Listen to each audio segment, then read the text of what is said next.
دو هاولاتین گنده بیره لنحیا شلادزه جبو مفاورگرتن جه آوا ریبارزی رابوینه به دروست کرن آشکی بو برهمینانا کاربه.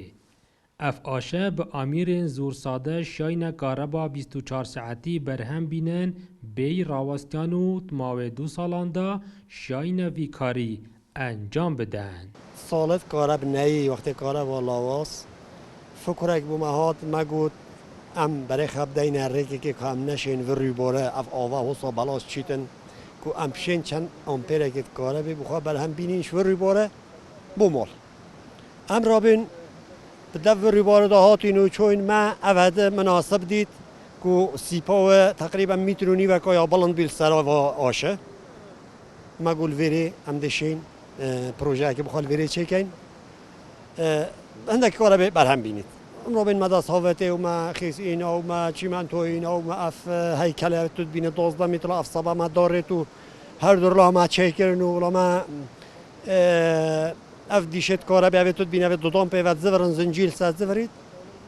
اف کارا بو ما هاد ما گفت ام پشین ولی بکین کوش 1500 جارا حل برید کارا با ما زورید کدا کارا برداد چون که حتی نبنه 1500 اف دینامل کردستان هی 1500 جارا نه حل برید دقیقه دا کارا بنادن اگه خلکی تای 700 جارا جی کارا بدن بس من اینه نو اف پروژه 30 امپیرین کاربه دتا چند مالین گنده بیره و بی آرشه نها کار دکد. مجهزت و پروژه دا کرد سروی آوا بلاش چیدن ما رابین اف پروژه ما سروی آوا چه کرد حتی ویگا 30 امپیره كهرباء بمشكلة كهرباء كجانا داتو بمشكلة وبعطال وبهمه وامشين تستكيد جلي كان هذا بروجي امشين خزنجيرة كبيخينا بها دنيا طوفة دا بوفيت شامي همية دا اوه هاوة تجوكي امشين ويجي استفادة شو يجي بكين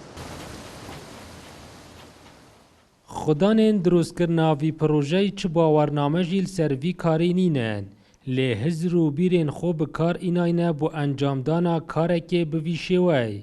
اول داویه پروژه به سرکفتیانه به داوی هاتو اتنها دا کاربا 24 ساعتی جوی پروژه هیا